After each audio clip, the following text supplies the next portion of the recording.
What does it mean to be an actor? How do I be an actor? How do I manage the business? What does it mean to be an old, washed-up actor? All these questions we have set out to find answers to. This is Call Time with Duke and Joe.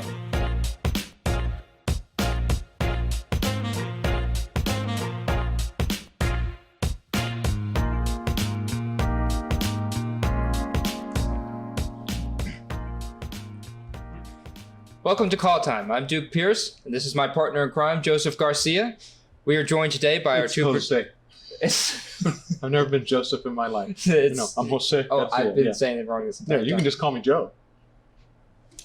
We are joined today by our producers, Fabrizio Daniele and Roshan Matthews. And Joe. And Joseph. Jose. Well, hate's too strong a term. Oh, I'm sure you can find some other strong terms to call me. What are we doing here, Joe? What is this about? What are we going to be doing? Tell the people what's going on. Okay. Well,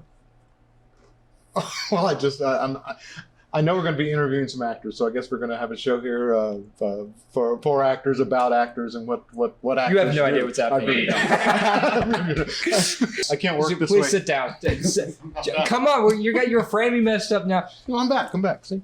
Does he look good? He looks fine. Who cares? Yeah, no, it looks good. Yeah. So okay. I'll do the explain. So what this we're starting a podcast.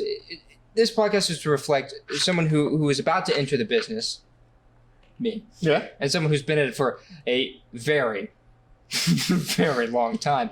So hopefully he can bring some expertise that I can't. But we want to interview actors, hopefully casting directors, business people, artists, even thinking about bringing someone in from the music industry. So just anything and everything. Well, yeah. No, I knew that. Yeah, let's go. Why the hell did you say it? Well, what are we doing today? There's no guests. Today I thought as the first episode we should get to know each other. So we're going to be co-hosts, and the people would like to know. I already know who we are. I know who you are. I know you. But they don't know who. It's going to be fun, dude. Hopefully our mothers won't just be watching this, and hopefully my mother won't just be watching this. Yeah, if my mom's watching it. I'm sure. I don't know if I got cable I bet over she there. constantly watches you. All right. Let's get serious. Hopefully there are for the viewer. Hopefully there will be some viewers who don't know who we are. And so they've got to know a little bit of something before. True. So what I thought we'd do is I'd ask a question, then you'd ask a question about me. It's a little back and forth. Okay. I didn't know we had to write down questions. I didn't know that's the way it was going to work. Oh, so the whole reason I wanted you on here is because I thought you were a professional and would bring something to the table, and you're not even prepared. It's okay. Get me a table, and I'll bring something to it. Let's go. There's no table, Joe. Let's go. Okay, let's start. Okay, yeah, so I just kind of want to ask, how have you been? My day's good. During this time of being on pause, have you kept your sanity?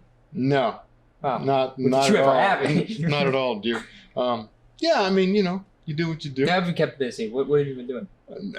Absolutely nothing. I've been teaching a little bit, learning how to do the Zoom. Making that the Zoom. That's right. That's what I said. The Zoom. Oh my God. That's right. Boomer proud. Okay. So, I'm just going to start off on the question. Good. I'm ready to answer. Do you find it odd that a man of your age is starting a podcast? Very much so. Very much so. I don't even know what the hell a podcast is. Why in the world would I decide to do a podcast? But we're going to do it. We're going to do it. We're okay, all right. So let's get into it. Why be an actor? You're an actor. Everybody knows. You're an actor. For a while, yeah. For about the better part of 40 years, I think. Something like it. It's a very long time. A very long time. You said it, not me. So what was the question? Why be an actor? Yeah, why be an actor? Why not? Good answer. Why not? What Well, some might say that. It gives you the opportunity to,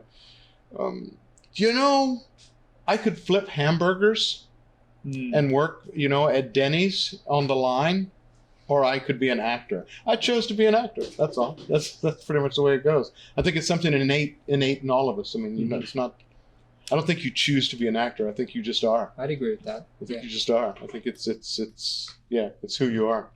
So was that a good answer? Is that what you're looking for? Yeah. I thought it was a better answer than anybody else could give. I don't think it's something you feel. right? Oh, absolutely. I mean, I agree. I like from as far as I can remember, people would ask me, "What do you want to be when you grow up?" And ever since as far back as I can remember, people asking that question, I said I want to be an actor. You know, I grew up watching movies. You know, my brothers would be watching Blue's Clues, and I'd be watching the whole trilogy of Lord of the Rings, like back to back to back. And I'd be sitting there in That's front of a lot of movies. That's a lot of movies. But you know, I'd be sitting there in front of I had this really cool Frodo sword that you press a button and it'd light up. I'd sit there in front of the TV, fighting along the good guys because I had that imagination as a kid. Yeah. I think so. And so I just knew that that's what I wanted to do. And plus, I'm named after John Wayne. Well, you know? So it's kind of like something's destined there.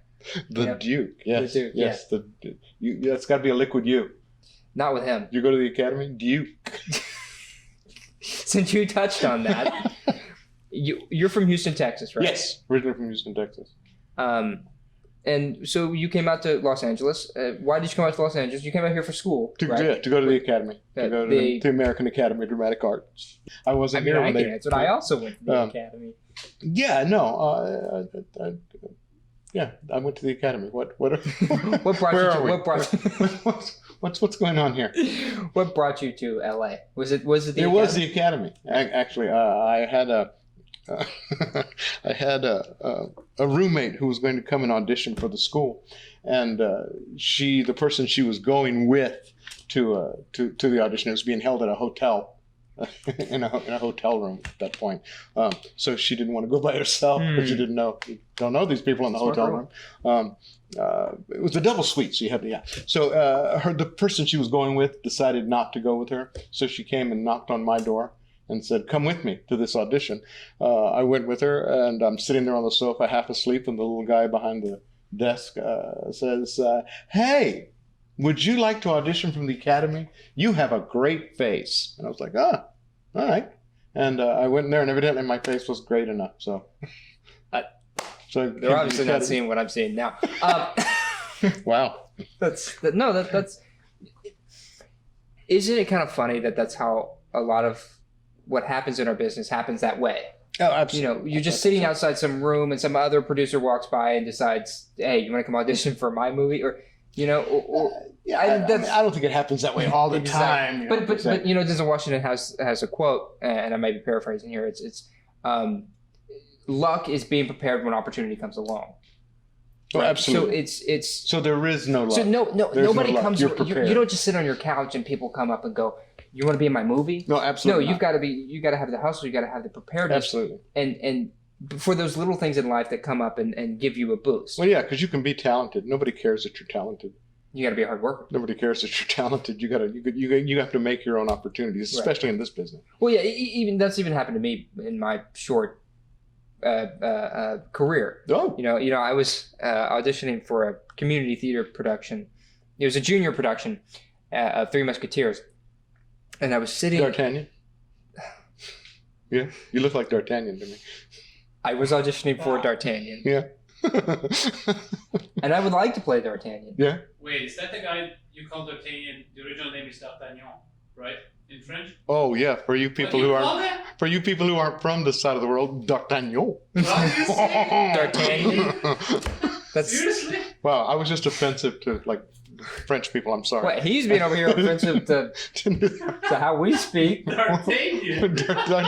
D'Artagnan. Oh Shows no, we're let's black say it and the white. right way. Let's say it the right way. Yeah, how do you say it? D'Artagnan. D'Artagnan. Uh-huh. I wanted to be D'Artagnan. Yeah, and were you? But I was not. Huh. The director wanted. He said he needed an actor of a higher caliber to play the villain. Oh, sorry. Go ahead. I was like, what did he say? No, you can't have this part. I need an actor of a higher caliber. He was saying I was the actor of higher caliber to play because he needed someone. Bullshit. Anyway, yeah. Bullshit. Excuse me. You sneeze.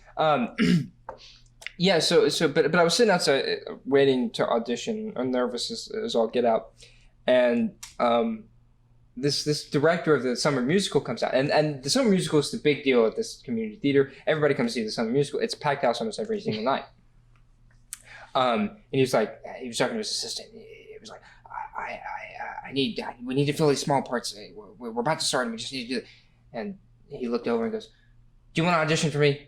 Do you want to be in my show?" I'm like, "Look here, kid. I'm making you big. See, you're gonna be a star, kid. Star right here in the community theater." I told him, I said, because knowing it was a musical, I can't sing. Like, I can't sing. He goes, "I don't need any singing roles. It's all roles that don't sing." I'm like, no. You don't understand. I can't hold a single note. I can't sing. And he was like, "Don't worry about it. Come be on my show." I'm like, "Okay, fine, sure." And I was subsequently in every summer musical for the next 3 years at that community theater. So you could sing. Well, eventually, that's where I met my vocal coach, and he taught me how to hold a note and all these things. And so it's just funny how that happens, where we're just sitting, waiting to go do this one thing, Right. but which we prepared for and we've been working hard towards, and then fate just comes by and says, "Hey, you want to come join me for this ride?" Well, and fate's going to come by eventually. I mean, I don't want to give the impression that, stardom shouldn't be the goal. Right. The goal is to learn this craft and do, for every one star that you see out there, there's thousands of us who support that star in in whatever project they're in. And under those, there's thousands who support the continuing of the craft through community theater. Exactly. Yeah. It has to be a lifestyle. It can't be, "Oh yay, I'm gonna be an actor." You have to commit to it, like you would with any role. Right. You have to commit to it, and I think being prepared for that opportunity when it comes is a large part of it. Because what a bitch would it be to have a huge opportunity come by and you go, "I don't know." Like a podcast, and I don't know. Yeah. I was afraid that you were going to say no to this. Almost did. Okay. Are you ever going to ask a question of me? Oh, you did. I didn't know if I had time. Let me ask you that. What? I guess we talked about it. You kind of stymied me there. Yeah, I did. Yeah. So you were a kid, and you wanted to be an actor. You were a kid. Yes, you still are a kid, actually. You wanted to be an actor. What did you? What was the defining moment? What was the moment where you just went click, and it was like, this is who I am. I don't. And it happened really early, I'm sure. It did, really, for me. And like I said, I used to watch John Wayne movies, and it was just being a kid with that imagination and going, "That's what I want to do. Whatever John Wayne's doing, I want to do what John Wayne." Well, sure, that's what I want to do, but what was it that went boom? This is what I have to do. I have no choice. This is what I have to do. Probably, I was... when I started in high school, that's when I started to learn about theater and everything. So probably that first time I heard that audience applause. It's such an old story, but so true. It's so true. So true. And I was like Moose Lodge member number 1 in Leading Ladies. Yeah. And then the next thing I was in, For me, it was my first laugh. The first time I got a laugh from a sizable audience. And really, one of the defining moments, I think, for me, when I realized that I have to be an actor, this can't be something I just enjoy for the applause, was I was doing a scene of True West, Sam Shepard's True West, with a dear friend of mine. And where were you doing that? I was doing it. It was my senior year. I believe it was my senior year in high school, and I wasn't the actor yet that I really wanted to be, but I was by far better than when I had started in my sophomore year of high school. Absolutely, yeah.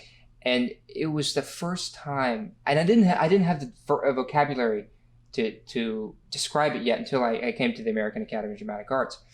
But it was the first time I really felt that plug energy. In that school. We didn't even play. I was just doing the scene for a showcase, a scene showcase we would do for the school. But it was the first time I felt dropped in, what we call dropped in. Felt connected. Yeah. Really feeling like I'm there. Was that for you, where you're not aware of the audience? Not aware of the audience. It's a blurb out there, and you're really in that situation, that character with that other person, and you're fighting for something. Yep. That's what scenes are. They're just fighting for something. That in the moment thing we've heard so much about. Right, and it's and sometimes in the run of a show you will never feel it that intense and that intensely. You always want to be connected, but that zone you get in where nothing else is happening but what's happening between two people on a stage, and feeling that, and then coming off of that. It's an intimacy. It is between two people, and that's when I'm like, I know I can do this. I know I'm meant to do this, and this is what I want to do. Great moment. Great moment when it happens to us. Absolutely. And since then, I've had a few of those moments, and they come with the training. They come more often. Absolutely. But they're not always there. I think so. Yeah. I think my defining moment when I was like, oh, this is it. I guess it was always because I was that kid who could stand in the middle of a destroyed garden and go, I don't know what happened here. I don't know. Did you see who did this? No, I did not. So I think being a good liar at a young age propelled me into acting. That makes sense. So you hit on this a little bit. So some say you're a funny guy. I don't know. I don't know about that. I don't know. Is that true? Life's funny. Yeah. Yeah. So you're saying it's not true. You're not a funny guy. No, you're a funny guy. You're a funny guy. I don't know about that. I don't know. If you find me humorous, then I'm a funny guy to you. Well, I like laughing at you. Good night, everybody. But you do like comedy. You do say Absolutely. You say your first time you really felt that moment where you had to do this was when you got your first laugh. Yeah. What draws you to comedy? Is it natural to you? Or were you the class clown? Like what? Certainly the class clown. The teacher clown. I don't know about the class clown. I was I was like the straight guy to the class clown. If that makes any sense. The class clown. I would feed the class clown what he needed to make that statement in class, whatever it was. So yeah, I know this sounds really silly, but life is full of a lot of really serious shit. You're right. Okay, and I like laughing. I like laughing, and I like to have people around me who are laughing. Oh yeah, no, I agree. I think, it's said that once you go into these, you go into emergency rooms or places with high stress. Those are the people with some of the wickedest humor. Absolutely. Because if they don't, then they go crazy. No, I've cracked up at funerals before, so I right, and that's absolutely. And I'm the same way. It's like I would rather laugh at something than let it weigh me down for. Life's too short, man. You gotta laugh. I have one of the wickedest senses of humor and life of anybody because you've got to. Yeah, I think so. Especially in this business. If you don't have a sense, if you don't have a sense of humor about what you do and who you are in this business, go home. Right. Someone's going to hurt you. So, but you do, right, Fab? Absolutely. Yeah, Fab, pay attention. Okay. Yeah, come on, keep up. Hey, I'm not the center. Hey, D'Artagnan. Right. So you like doing comedies? You prefer comedies over dramas? Absolutely. Great. Yeah, he's God, also a good director. That's not. That's not right. I can't really say that. I just like what takes place on a stage. I like I like the work it takes to get to where you need to be. I like the process. I love the process. But you might say that you flourish in comedies more. Or do you find you say I flourish in comedies, but right, you have no if that's what that's what it is. What do you do when a joke doesn't land? Move to the next one. don't stand there with egg on your face. Go to the next one. Yeah, but how do you move on? Like because you say a joke, it doesn't land. That you're gonna naturally respond to that as a human. Yeah, or you make a joke out of the fact that the joke didn't land. Right. You're on stage, you're working your butt off, you got this joke it's a surefire thing, it doesn't happen. The audience knows it didn't happen.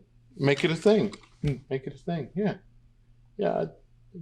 There's always another one. If it's in a show, there's always another one. So move on. Don't sit there and go, I wasn't funny. Yeah. But are you at that point, are you afraid to become more desperate? Because the more desperate you are in comedy, Yeah, you can't be desperate. Yeah. You can't be desperate. Words from Joseph Garcia. You cannot be desperate. You can't. Take that any way you want. No, I think we have to start. I think we have to believe that we're great actors. I think, and that doesn't mean that you can't get better. When you were just as an example, when you were in high school, I'm sure you were a great actor. You were a great actor. Is it what you are now? Probably not. Probably not. You've probably improved a lot since then. And you'll improve even more as you go on. So I think that it's in this business, there are people lined up 10 deep to tell you that you're not good enough, or that you're not funny, or that you're not capable of doing this. Don't do it to yourself. Right. You know, so look in the mirror, get up, go, I'm a freaking great actor. Ha! There you And go. if they don't, you know, if they don't see it, that's their problem. You know, because you got to have that kind of confidence to go to the next one after you've been told to get out of my office. Right. Some of the greatest actors, yeah, I've been told that. Oh yeah. You can't act. Yeah, You yeah. turn around and. It's totally subjective. There are actors I can't stand, but they're making lots of money. True. But yeah. You got another question? I've got plenty of questions. Where the hell are your questions? Well, because I'm busy answering. Try me another one, and I'll think. Try me another one. Try me another one. I described what we're doing, right? Yes, you did. You heard it. You did. You did describe You listened to the words it. coming out of my mouth. I did. I have a question for Joe. For me? Yes. Joe has plenty of questions. What about me? Somebody wants to ask Duke a question. Somebody Okay, I have needs a question for both of you. Somebody needs to want to know something about Duke. Alright, I have a question for both of you. Yeah, what do you On want? a scale from 0 to 10, Yes. where is Frozen 1 and 2? What? I'm not answering that. Oh. Frozen 1 and 2. Frozen. I'm not answering. I think Frozen's a great children's show. Nice. That's what First I or think. the second one better? Yeah. Fabricio? Yes. Yeah. Let it go. Let it go. Let it Let it go. Okay. No, that's a song. That's good. That's a start. What look how old he is. He probably has grandchildren. No, he doesn't. I do not. I have a young a son in college. Where's your kids? Easy. I want to know how you know Frozen then. Is that you and All right. a date night with the wife? All right, I do have a question for you. Shoot. Yeah, I do have a question for you. So you were there in school. I mean, it takes a lot of guts at a young age to pick up and move out to California and go, hey, here I am. This is what I'm going to do. How did you feel about that? How did that affect you? Did you think you were good enough? Did that ever cross your mind? With me, at the risk of sounding too cocky, I always have that doubt that actors do. Was I good enough in this? Was I good enough in that? Am I a good actor? Am I not? But I've always been comfortable in the fact that I should be an actor. So the idea of whether I'm good or whether I'm bad doesn't ever really come up to me. Now I'm concerned about being good.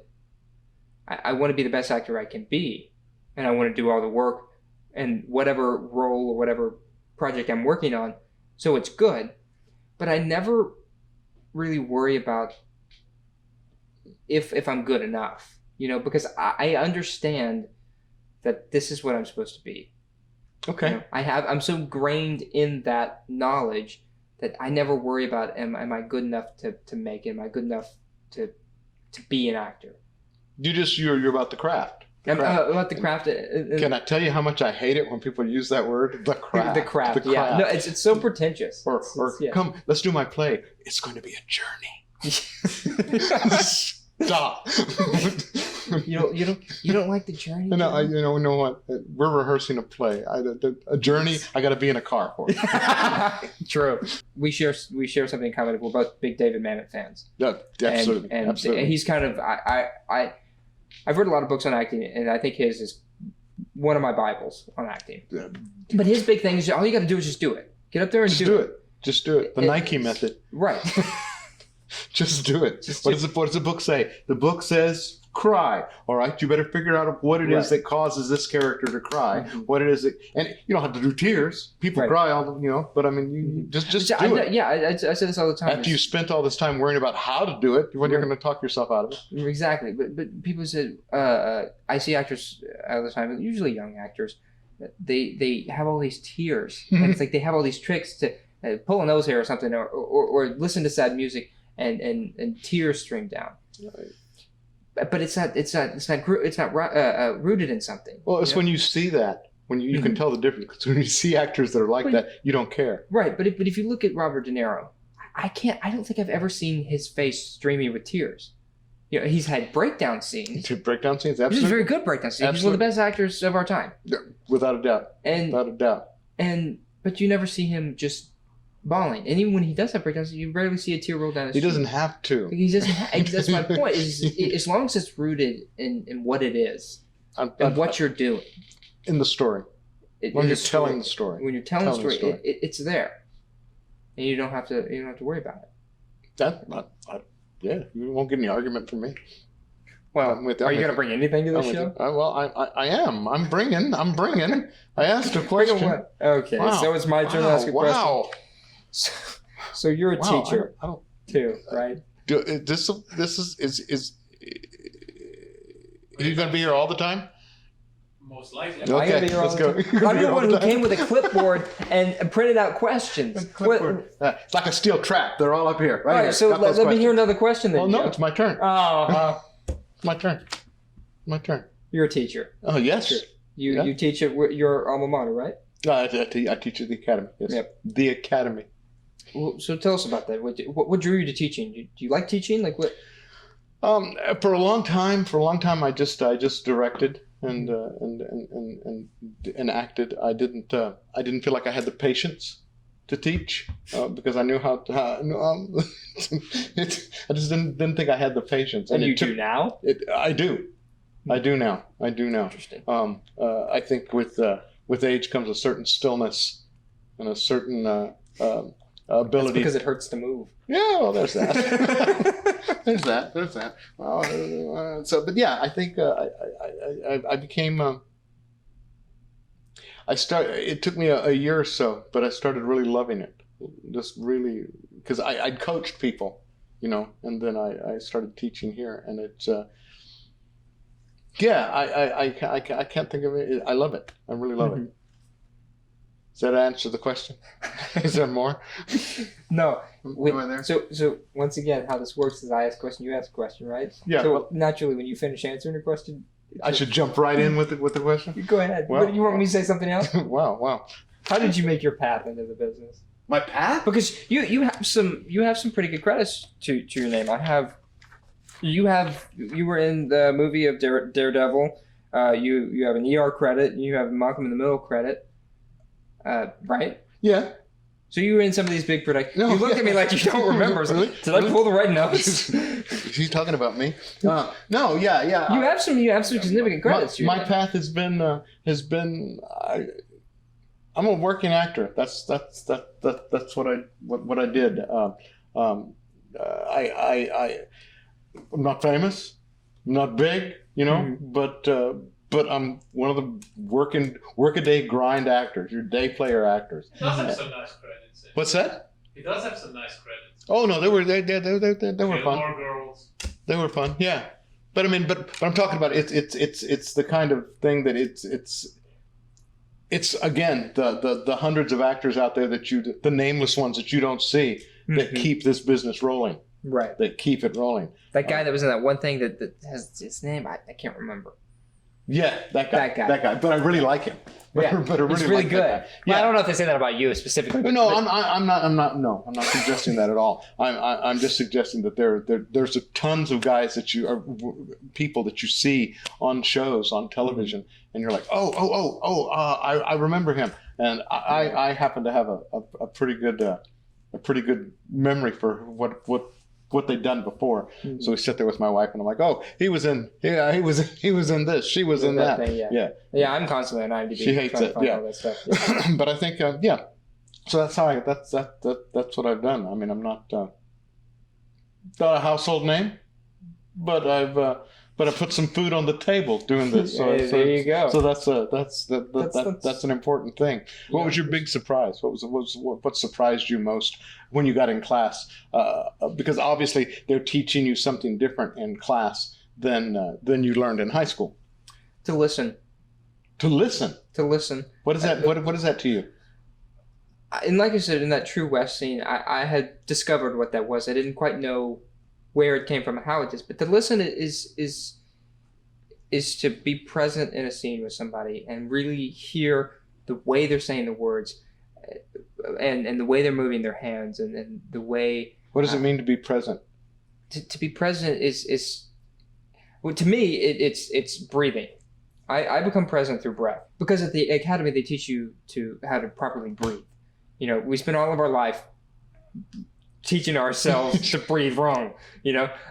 When you know how to breathe, when you come out into the world, you know how to breathe. Yeah, and it's such a simple task, but it's so vitally important. And locating the breath and feeling the breath and manipulating the breath to a certain circumstance. If you're angry, you're going to breathe faster. If you're calmer, you're going to breathe slower. That's a little technical for me. I agree, but if you learn how to do it without being technical about it, without being in your head, but it's something that your brain just does, and you don't really have to think about it. Right, and then it becomes less technical. Because I agree, I try not to be a technical actor. But being present is just fully being engaged with the text and what that person is giving you. Yeah, so if you're listening, you're responding to how they're saying the words, the way they're conveying the words to you, and that means what is their eyebrow doing something? Are they listening like this, or what are their hands doing?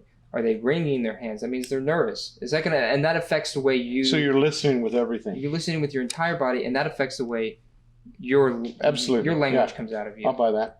Yeah. And that, to me, when I was at the academy, really sunk in. That it's about paying attention to the person opposite of you. It's not about paying attention to what's going on with you. It's about paying attention to that person and being there for that person and responding for that person. Yeah, good answer. That was a big thing. It was a big takeaway for me. That was the thing that kind of hit me over the head and allowed myself to free my mind from. Yeah, I tend to feel like when I'm doing what I do, on stage and stuff, I'm very, because I think listening elicits emotions, and I think emotion is a physical thing. Does that make sense? Mm-hmm. Yeah, I think emotion's a physical thing. I think it starts in the body somewhere. If I hurt your feelings, you physically feel it before you. Well, that's one of I think the cornerstones of acting is the body. We've put so much emphasis on the words, right, and learning the words and how do we deliver the words.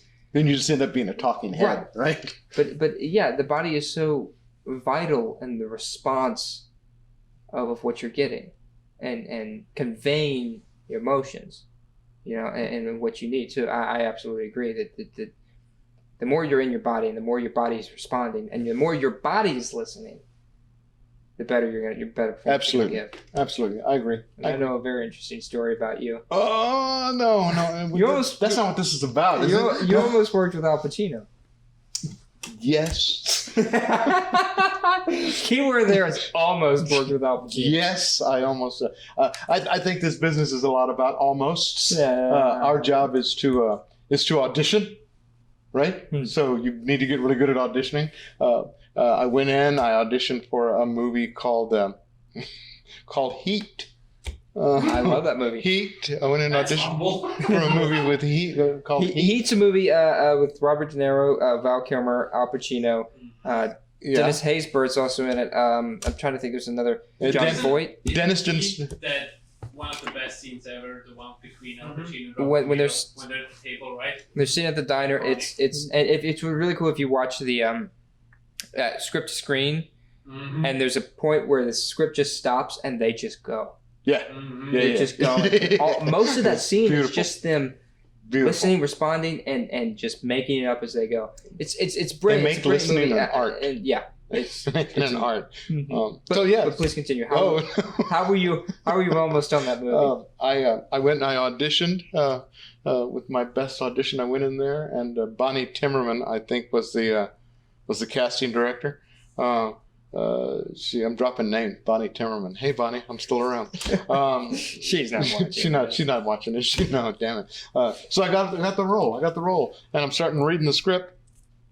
Because when you go and audition, you just get like sides. You don't get to read the script ultimately. I start reading the script to take it home, and I'm like, oh, as I'm sitting, I'm not at home. There in the office, I'm looking through the thing, and I go, oh, well, this part, oh, criminy. This part stands next to Al Pacino for the whole dang thing. He just stands there. He looks at Al Pacino. Al Pacino talks to him. We have scenes throughout the whole damn movie. Yeah. I'm one of the only guys who didn't get killed because I'm Al Pacino's second guy. They call me up and And say, Al Pacino is considered a god in the acting world. well, as far as I'm concerned, I think there are new gods being made every day, but he definitely holds a deity ranking as far as I'm concerned.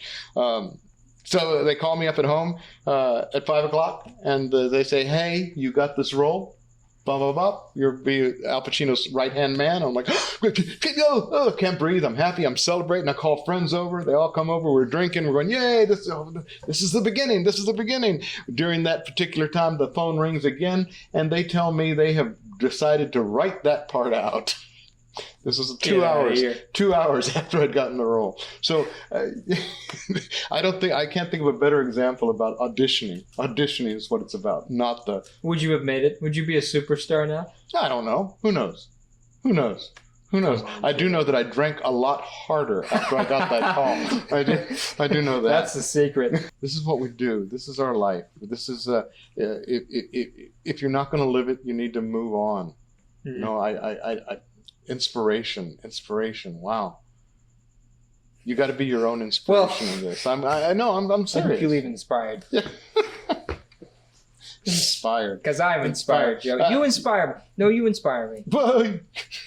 Do you? I don't know. No, you do. You're a great guy. You're fun to be around. You're funny. I'm glad we're doing this. It's going to be fun. I'm excited. I am very excited. Thanks for joining us. And if you're watching, please subscribe on YouTube. And if you're listening, please follow us on Spotify or Apple Podcasts. And stay tuned for next Monday's episode. I said good day. I said good day.